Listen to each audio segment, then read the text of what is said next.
Hello everyone, আমি প্রিয়াঙ্কা আবার একটা ভিডিও নিয়ে প্রস্তুত হয়েছি। আজ শনিবার, আজকে বানিয়েছিলাম কলার মোচার ঘন্ট অথবা কলার থোড়। এটাকে কালকে রাত্রেই বেছে রেখেছিলাম। এটাকে ভালো করে ধুয়ে আজ এখন ভাপানোর জন্য বসিয়ে দেব।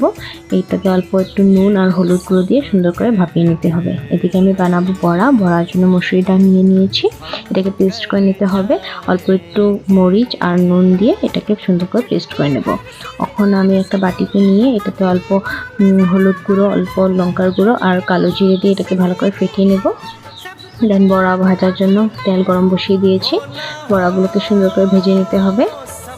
এমনি তো মসুরি ডালের বড়া খেতে এমনিও ভালো লাগে, কিন্তু তরকারিতে দিলে তরকারির স্বাদ আরও দ্বিগুণ হয়ে যায়।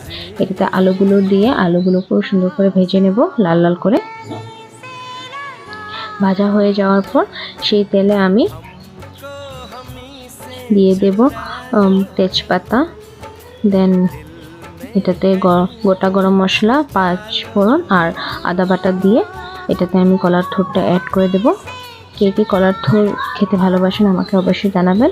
কাঁচা লঙ্কা দিয়ে দিয়েছি, দেন হলুদ গুঁড়ো, জিরে গুঁড়ো, ধনে গুঁড়ো সব কিছু দিয়ে ভালো করে মিক্স করে নেব। অল্প কষানোর পর এটাতে ভেজে রাখা আলু আর বড়াগুলো দিয়ে সুন্দর করে মিক্স করে নিতে হবে। দেন অল্প একটু জল দিয়ে এটা ফুটতে দিয়ে ঢেকে দেব।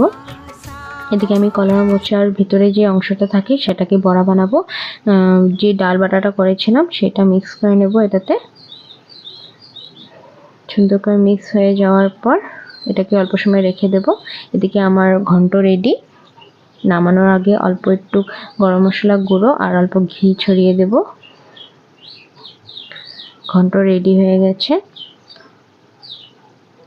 এখন আমি বানাবো এই কলার ভিতরে অংশটার বড়া। এখানে অল্প অল্প সুজি, অল্প চাউলের গুঁড়ো আর অল্প বেসন অ্যাড করে দিয়েছিলাম সুন্দর করে মেখে। এখন তেলটা গরম করে নেব। তেল গরম হয়ে যাওয়ার পর ভাজাগুলো করে নেব। আজকে খুবই হেলদি লাঞ্চ ছিল, যেহেতু কলার মোচা খাওয়াটা খুবই ভালো, আয়রনে ভরপুর থাকে। মধ্যে সাথে খেতে হয় এইসব জিনিস।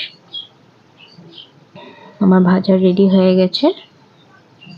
এই আজকের লাঞ্চ কলার মোচার বড়া আর কলার মোচার ঘন্ট খুবই ভালো হয়েছিল খেতে। সিম্পলভাবেই করেছিলাম।